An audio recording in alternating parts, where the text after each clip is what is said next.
Hello, everybody, and welcome to a new segment from the Forge 20 podcast. We present to you Raw and Unforged, where we go to the little more real side of us and what inspired us to do what we do, to be D&D players for a D&D podcast. So you'll get to learn a little bit more about us. So we're just gonna jump right into it. No advertisements in this episode. We just hope that you guys enjoy. We're gonna go live in 3, 2, 1. Hello, everybody. Welcome back to Forge 20. We are doing something special today. A lot of special stuff has already happened, but by God, I am ready to just fucking kick the ball rolling on this. So welcome to Raw and Unforged. This is the after show for Forge 20 that we want to start doing after each episode that you guys will get every single week. Something a little brief, easy to record, easy to put out for you guys, for your beautiful listening ears, and we appreciate everyone who's tuned in. So, we just got done recording an episode of Thrones, and we had the honor of introducing a character that means a lot to us. We've played with this character, I can't tell you how many times, but this character has had so many awesome, badass moments that it holds a special place in our heart, and we hope that it does the same for you. I want to welcome Parker, brother of Hunter, who is now joining us for Thrones. Dude, welcome, and talk about a fucking introduction, right? It was really good. It was really good. Hello, everybody. And I'm also joined by Hunter, of course, our wonderful DM and the person who plays Daedalus. Yes. Hello. I'm so glad to be here and talk to you guys, even though we literally haven't left call. We're just recording something else after recording something. It's called recording on top of recording on top of recording. Yeah. It's only what the elite do. All right. Anywho, I want to break the ice with a question. So we're going to kind of do a little round robin kind of thing. So whoever wants to answer this question first can answer the question first. So, we've each played these characters. I've played Alistair for a bit. You've played Daedalus, Hunter, and Parker, you've played Hathron for God knows how long, right? So let's start with the first question. What was the inspiration for your characters? Ooh. I guess I'll go first. So Hathron started in Skyrim, I believe, because it was the first RPG game I had played where I didn't play myself, because like Fable and like Mass Effect and whatnot, I kind of just made myself. And so for Skyrim, I didn't do that, and I made a orc, and it took me like 30 minutes, came up with a name by like sounding it out in my head or whatever. Played them, really enjoyed it. And then when we got into D&D really aggressively, that was who I chose to play. And then the play style of it, for the most part, in most of the campaigns, has been kind of, if I was in D&D, what would be the most, like, at the extreme end of what I would want to be in that world. And, I'm kind of tall, but I'm not real big. So it's like, I'll be tall, big, and the guy that gets to fuck shit up for once. So that was kind of the idea. Hell yeah. So, I guess I'll answer second. I don't want to go first. I don't want to go last. So Alistair started about, oh God, Hunter, I don't even remember, man. When the fuck did we play fucking Strixhaven? Was it 2 years ago? Something like that. I think it was 3. I think it was 2021. Yeah, so like it was during COVID for sure. We were all kind of locked up, and we still wanted to fucking play D&D with one another. So we were like, oh, why not do this? So I had to think of a character, and I had thought about who are some of my favorite characters that I've ever watched in just about anything, like any sort of medium. So I kind of took a couple of pieces from different places. So for this version of Alistair, I wanted to take the backstory of it's kind of like Itachi from Naruto, right? Where, you know, he killed his family, but I was like, but did he didn't do it for, you know, quote unquote the greater good. He did it because he was manipulated, and I've always been fascinated by devils. And I was like, this is the perfect way to kind of mend some of the things that I like in D&D lore, and mash it with this kind of like just simple start. And I just kept stacking, and at first I played it by ear in the old campaign, but as we started prepping for this new campaign, I watched Berserk for the first time, and learning about Griffith and his ambition and his drive to achieve his dream, I became really fascinated with that character, to the point where it's like, okay, I need to rip a little something from here. Maybe something, because technically Griffith isn't a noble, but there's something noble about him in a way. He gives off that kind of aura. So I was like, I'm going to just like take that and create this fucking cool ass new backstory with it. And that's kind of where I've drawn inspiration from. So what about you with Daedalus, Hunter? For me, Daedalus was a combination of many things. I tend to make characters, and when I make them, I tend to put a lot of thought behind every aspect of them, from what race they are to their choices, their morality, their flaws. I focus a lot more on their relatability to them and using them as a vessel to cope with trauma or to process things. For Daedalus, I looked at myself and I said, if I was, you know, to describe my struggles with mental illness, my struggles with life and traumas that I've been through, and I was to manifest a sort of character that represents that resiliency, the ability to go through certain trials in life and keep going no matter the cost, no matter what it means, and the willingness to, by any means necessary, accomplish your goals and become who you want to be, even if it means overcoming great traumas and great loss. That's where his kind of idea began.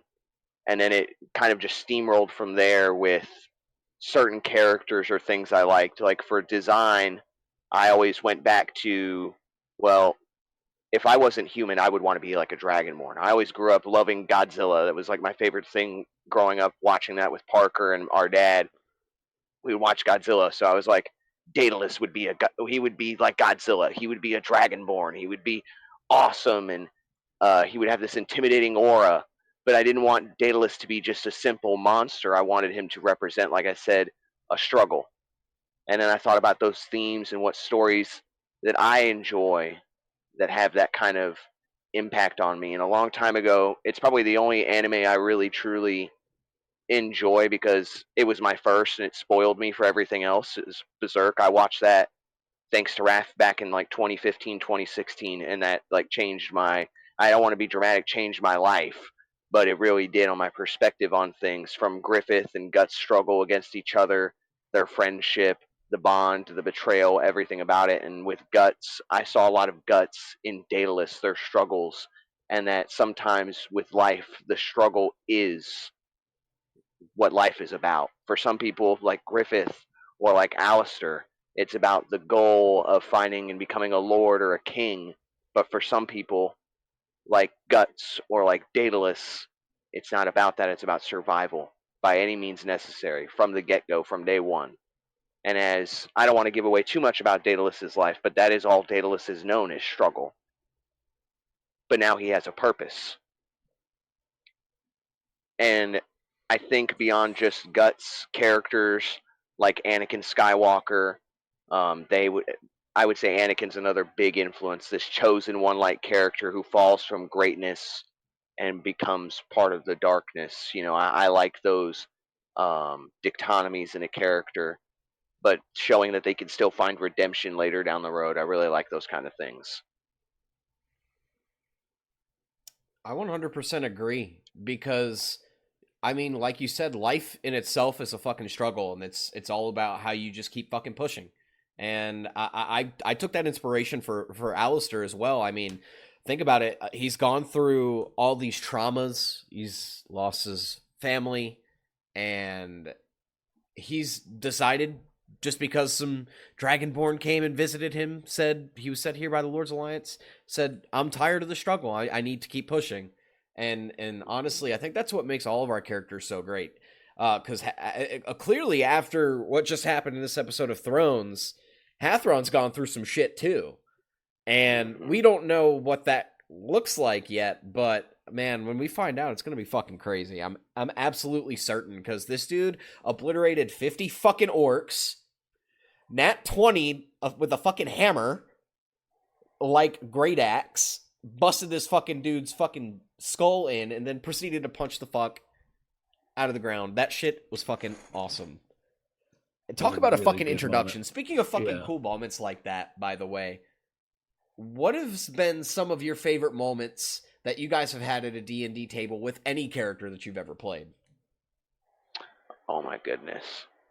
I'll go first this time. Yeah. And this is not my moment. This is actually Parker's moment. I got a lot of those. Multiple. This is like I'll say one for Hathron now, and then I'll come back and do another one later for Daedalus or for other characters. But the first thing that comes to my mind is we were playing the Waterdeep Dragon Heist campaign, and at the beginning of that campaign, you're in the Yawning Portal Inn, and a troll climbs out from the Underdark, the well in the center of the inn, and it comes out with a bunch of sturges, right?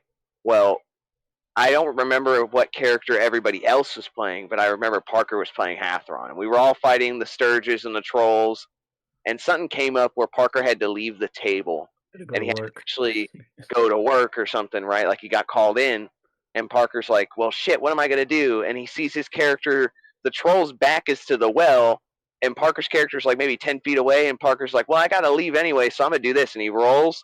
He's like, I'm going to roll to tackle the troll down the well. Mind you, this well leads to the Underdark. This is like a mile deep. He's going to fall. He's going to tackle this troll and go a mile down and hope he doesn't die. Well, he goes and he rolls to tackle this thing, and I remember he nails it. He tackles this troll, double leg shoots takedown. They go tumbling over the edge, and Parker's like, I've done my job. I'll see y'all later. And he goes to work, and the DM rolls the damage, and Hathron ends up living from the fall. Oh. He tackles this troll, and they go tumbling all the way down, splat, and he doesn't tell anybody what happens.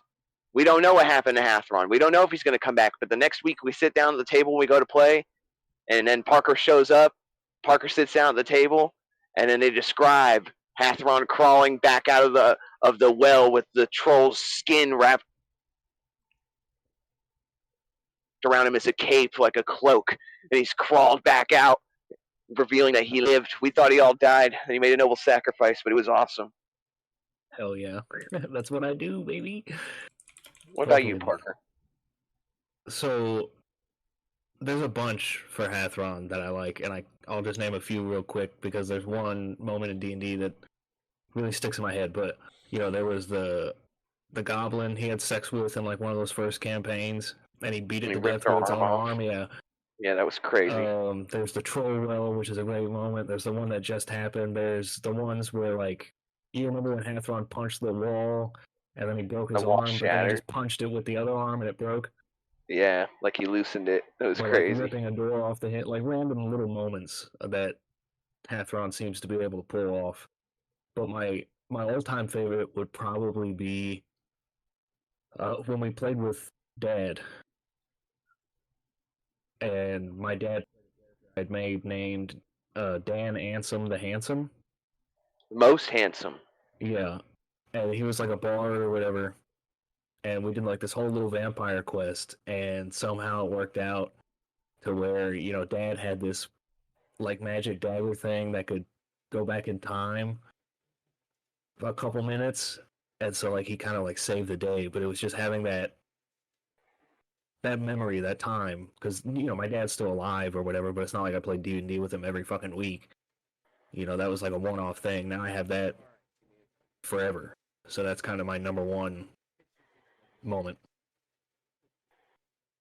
That's a good moment, Parker. My dad killed as Dan Ansem. I was there for that session. To get no, that's a separate session for Dan Ansem. That was a separate one that you and Josh Weaver played at because Dad wanted to play. But yeah, we definitely need to get Dad at the table to play Dan Ansem most handsome. Yes. Even if it's a one shot, it would be pretty cool to have him on. Because that was his character. Like it's 100% his fantasy character. Because it's if my dad, like if I think about my dad, if I think what would he want to be, that's exactly who my dad would want to be is Dan Ansem. Because you can't just say, like Parker just now was like, oh, Dan Ansem the handsome. Dan would stop you. It is most handsome. It is Dan Ansem most handsome. Correct yourself. Thank you. And then continue on with his day. Which I got that name from an episode of American Dad. Roger dresses up as a guy named Dan Ansem Handsome. And I really like the name, so I was like, fuck yeah, let's do that. Don't tell Dad. That's his name. Yeah. Let him think that American's Dad stole it from him. I want to clarify that, like, because obviously people have watched American Dad, so. Of course. What about you, Zach? What's one of your favorite moments, brother? Man, I'm not going to lie. I have a really shitty memory, and I don't remember many of the characters I played before Alistair, unfortunately. Because I have like I said, a really bad memory. Lots of fucking concussions. Not gonna lie. But I will say one of my favorites was a one-shot we did for Dalton's birthday. Where I played a tiefling detective named Dietrich. And there was a moment at the end of the session where my character died. I think like a shit ton of us died to a fucking lich, and somehow we all still lived. Oh, I remember. That shit was fucking crazy. Just the way it went down. I remember it so fucking vividly. Like, I know I died first. I 100% died first to the Lich. The Lich fucking, I think, power word killed me, if I remember correctly. And then, during the combat, someone revivified me, then someone else died, and we thought they were permanently dead, but someone cast a fucking wish spell. Someone had a ring of 3 wishes. And brought the dead person back. You were the one that got... was that me? Ring of 3 wish, yeah. Because in order to come back from a power word kill, that's what you need. That's right. That's right. Dalton lived because he had a ring of mind shielding, so his soul went into his ring. And you just had to find him a new body. It was Raph's character who lived against the Lich. I won't spoil who the Lich was. We cannot say. Even on a little special episode, because I plan on using that character in the future. So yeah, he signed a fucking NDA. Lich is a very powerful being, I will say. That was a really cool one shot, one of my favorites. Most definitely, one of mine too. That was a fun session. If I had to think, like, just for my characters, like just for my own, because I named one for Parker earlier, because I remember a lot more about other people's characters and awesome moments they had. Like, I remember when,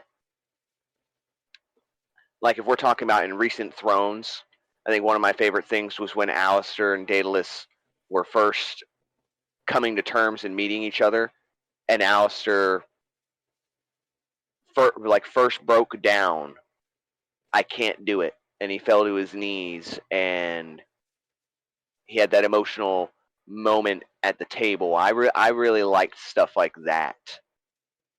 I think I remember a lot more about y'all's characters and stuff that y'all have done, just because it comes from a genuine place, and there's so much emotion with these characters, specifically characters you play long term like Alistair and Hathron. So I remember so much about these guys because I know they're more than just a character to you. It's a lot of yourself being put into this, So, like, moments like that stick out. But if I had to pick one for just one of my characters, it's probably when, because we played Alistair and Daedalus before, at the end of the original campaign, when Daedalus gave his speech to Levistus. It was like the penultimate moment, one-on-one, the champion of Deseret versus Levistus in the mortal realm, and Daedalus gave that big speech where he said, I have clawed my way, or crawled my way by tooth and by claw to be here in this moment." And he was basically, I was basically screaming as I let out my anger towards Levistus for all the things he did to Daedalus and his loved ones, taking Alistair from him, taking Ao from him. And that was just a really impactful speech. I remember crying and being so upset and so angry and feeling his rage in that moment. And I remember with each time I said it, "in this moment," more anger bubbling and more emotion. That was probably my favorite moment, at least for Daedalus. It was awesome. That session was awesome in person. And for some of you who don't know, that was Forge 20 in its infancy. I remember we streamed that episode. It was like a fucking 7-hour fucking special. It was a 7-hour stream. Yeah, and now we decided to, well, let's start new. And this is kind of where we found ourselves. Yeah. I will say we have come a long way. And in a good way. In a good way, for sure. Absolutely. I 100% agree. So, all right. I'm glad we get to do it. Boys, we're going to finish with one more question. Okay. This is going to be it. If you had a choice, you're an adventurer. You're traveling. You find an inn, tavern, get some food. What are you ordering? What'd you say? You're going to a tavern. Order from an inn. Sitting down. What are you ordering to eat, drink, etc.? What are you drinking? Is that what you're asking? Or eating. I'm drinking Dunkin'. What? Parker knew where I was going. Oh my god. That pertains to the last question. I'm sorry. Yeah, it was the phrasing. So there's one time we were sitting at D&D, and I remember we sat down and we did the same intro, like, "Oh, you find yourself at a tavern, blah blah blah." Parker's character goes to sit to the bar. The bartender looks right at Hatheron Blackman and he goes, "What are you drinking?" And Hatheron goes, "Me? I'm drinking Dunkin'." And I fucking lost it. It was so good. I'm gonna do my best to keep moments like that coming with a little humor here and there. Of course, you need it. You need it. Can't be serious all the time. It's fucking boring. Fuck. What will you order? What would we order though? Rum and Coke. Rum and Coke? They don't have that in D&D, but in real life. When Parker goes to the inn IRL, that's what he gets. Yeah, rum and Coke, please. The I'll quote have unquote 6 rum and Cokes. And my Corkies. Yeah, I'll take a Sprite because I have a sensitive stomach. If I was in an inn, I feel like you're obligated to get like an ale or whatever, like a big thing, or like some grog, or you'd have to get like a typical fantasy drink. You gotta get mead, ale, Yeah, some fancy mead, like fire a wine or something. pint of mead, that'd be dope. But if it was like that had real world drinks in fantasy world, it would probably be a rum and Coke or a Long Island, and I would get mozzarella sticks, fried mushrooms, and Slow down there, Chief. Jesus. calamari. God dang, we asked for the order, not the menu. And probably a beer too. Oh my goodness. I mean, he's Hatheron though. He could put these down. He could put that down. This is a Hatheron meal he's talking about. This is the Hatheron meal we're talking about. I totally think Hatheron could chow that down for sure. That's a snack. Not even a fucking meal. What would you order, Zach? All right. I like bread. I'm going to be honest with you. I'm getting a whole fucking loaf of bread, some fucking beer, and a shit ton of fucking schmeat. I don't care. Venison, fucking steak. Just put it all on my plate. I'm gonna eat that shit. Every single fucking ounce. And then I'm going to sit with a cloak and be all edgy in the corner. You want to buy some death sticks? The food always looks so good in fantasy stuff. Oh, dude. Like anytime you see it in a movie or an anime or just a cartoon or you read it in a book, even it always comes off as very like Yeah, I got Guy Fieri in the kitchen. yeah, they got dungeons and diners and drive-ins and dives or whatever the hell it is. Remember the 5 Ds of D&D: Dungeons and Dragons, drive-ins, diners, and dives. Like, yeah. Thank you, Guy Fieri O'Houlihan. Sorry. I hope somebody listening has seen Dodgeball. But anyways, if I had to pick, I'd pick like a. Oh man, they always make like these. I don't know what to call them, but in fantasy movies, they've always got these like, the meat. I can't even tell what meat it is. It's like it's always like some sort of fantasy meat. They'll be like, oh, this is fucking this is owl bear, and it's like, oh my god, this is the most succulent thing I've ever eaten in my life, and then it turns out to be this horrid thing. Like, oh, that happens to be the ass side of Jabba the Hutt. Like you're eating his asshole or something. Like, I would probably pick something succulent. So I'll go with something like that, some kind of meat, like a lamb, something roasted, and then I'd probably do the same as Hathron. I would get a mead. I would get a mead. Hell yeah, I respect these choices. I think these are all valid choices. And I need the keys to my my carriage. You're not driving the carriage home, you bastard. Well, I'll say that's all for this Raw and Unforged. I'm Zach, joined by Parker and Hunter, and we'll see you for the next Raw and Unforged. Toodaloo. Hell yes, yeah. sir. Take it easy. Take it easy.